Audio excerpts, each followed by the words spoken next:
Who controls MSM?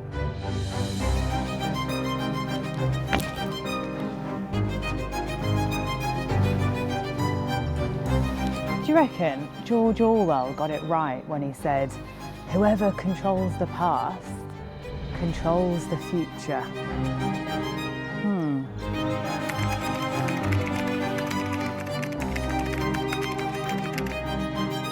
If you're new here, hi, I'm Sarah. I'm a British migrant, foreigner, nomad, whatever you like to call me, currently living in Vietnam. And if you're a regular, welcome back. It's been a year, 5 months and 17 days since I left England. And currently, I am in England. I've been here for 3 weeks and I decided to make this video on the last day. I'm literally leaving England, flying back to Singapore in less than 5 hours. But the reason I wanted to do this today is so that it could be an authentic, genuine experience of what I felt being in England for the last 3 weeks. First, I need to get my steps in. Let's go.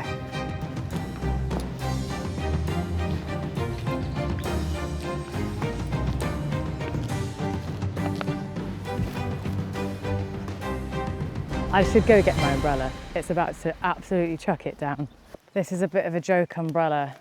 I mean, I am the world's best caddy, you know. But shouldn't the camera be under the umbrella as well? How's this gonna work in raindrops? Oh, I think it stopped. Look at that. I'm not here for the usual narrative. You know, Britain's broken, taxes are high, people can't afford their utilities. Yes, the system is broken. Poverty perpetuates poverty, the rich get richer. I understand that, but this whole bubble of left versus right is all a distraction. It's meant to be us versus the billionaires, us versus the oligarchs, us versus the Zionists that are running this world on an international global level. But in Britain, people seem to be stuck in this little bubble of left versus right. Far right politics is growing, racism is growing. Only a minority, but I just mean it seems more of a minority than it was before I left. My great-grandparents were brought here after World War II to help rebuild Britain, and now people look at me as if I don't belong here. But this is home, this is all I know, this is where I grew up. So that's a shame, but again, that's not in my network, it's not in my circle, I just see it online, and that's all controlled by mainstream media. And unfortunately, a lot of sheep do listen to mainstream media. I can't talk about Britain without being political, so you're gonna have to get political with me, right? People in England are struggling so much that they don't have the mental capacity to think about what's going on globally, what's happening in Iran, in Palestine, in Lebanon, in Sudan, what's America doing. People don't have the capacity to think about any of that because they're worried about their bills. And they're worried about boats coming in. Why are you worried about boats coming in when fuel price has gone up? That's not the immigrants, that's not the people, that's not the refugees, that's not the asylum seekers that are putting the fuel prices up. Your fuel price has gone up, love, because we're fighting America's war that we have nothing to do with. Oh God, it's raining again. Why are we exhausting our resources on other wars that we don't need to partake in? Why are we helping America and Israel? How does that benefit Britain? It doesn't. It doesn't benefit Britain at all. But all they do, the MSM, mainstream media, all they do is pump out propaganda. Please look at who owns most of the mainstream media. Look into his name, Google his name, and it will be such an easy link for you to make about why mainstream media pushes out and pumps out scaremongering tactics, pumps out all this negativity, and unfortunately, most of the sheep in Britain listen to it. So it is a little bit tiring to come back here and socially have those conversations, to notice the morale being low. Once you've travelled and you've seen other people, you've seen the less fortunate be happy, the fortunate are happy, the average Joe is happy, everybody is kind of aware of what's happening around the world. They understand and empathise with people that are being oppressed. Today, in 2026, As we make this video, as we watch YouTube, oppression happening today when there should be flying cars and we shouldn't be funding missiles, it's nice to resonate with the people around you that feel the same. I think it's safe to say I don't miss social conversations in Britain. However, on a more positive note, having tried to do business abroad, I now realise that the UK, globally, is one of the best and easiest jurisdictions to open up a company as a foreigner, as a non-resident.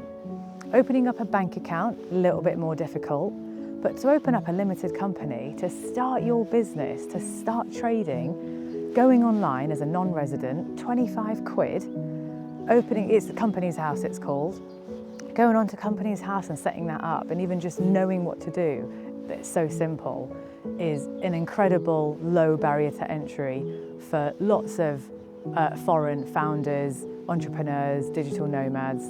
And I think that's why a lot of them do still have limited companies in the UK. Never mind the tax, but just opening it up is so much easier than even Dubai, Singapore.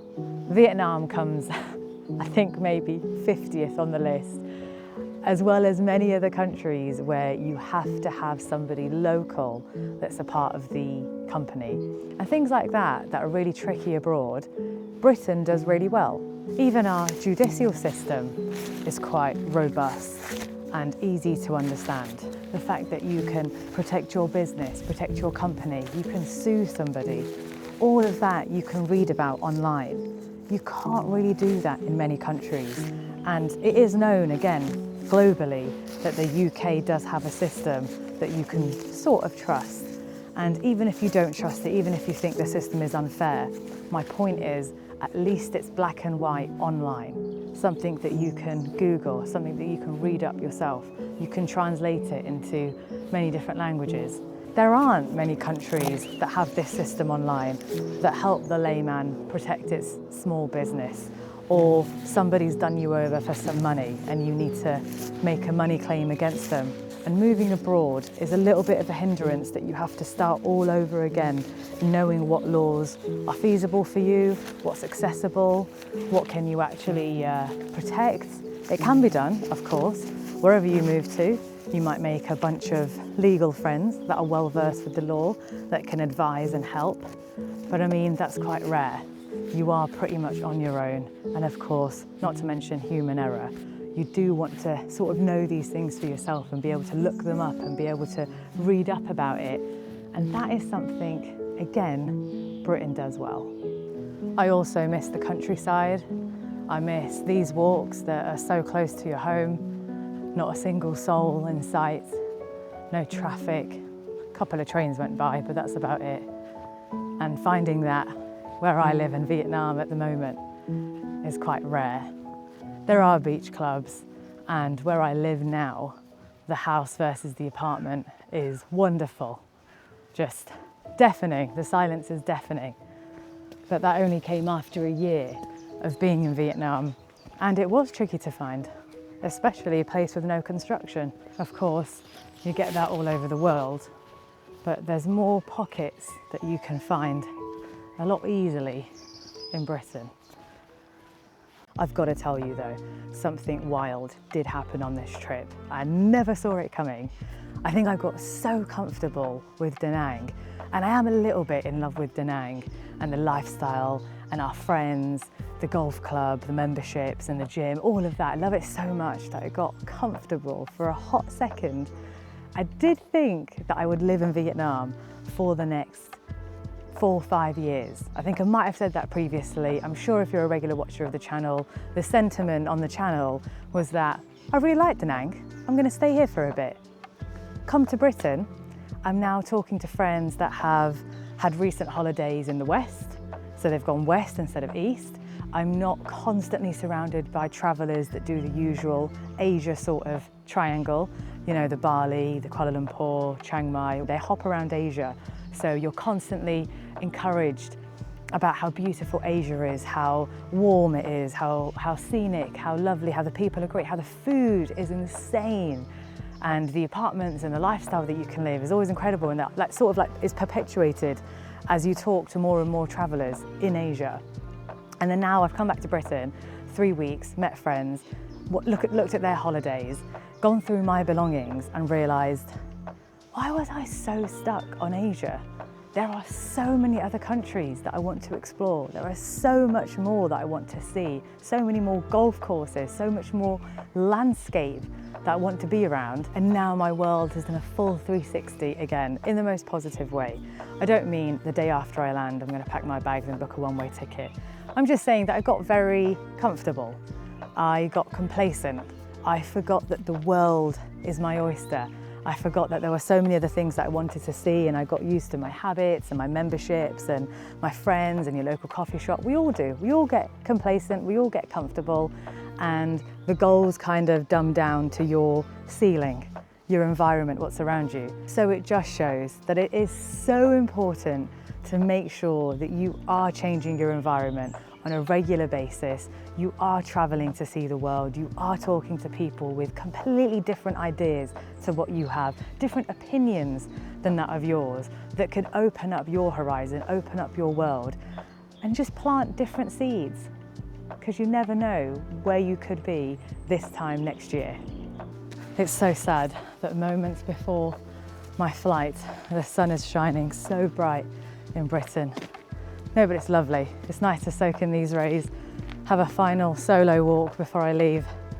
Folks, if you made it this far into the video, thank you so much for watching. Please don't forget to hit the subscribe button. It's completely free and it helps small creators like me.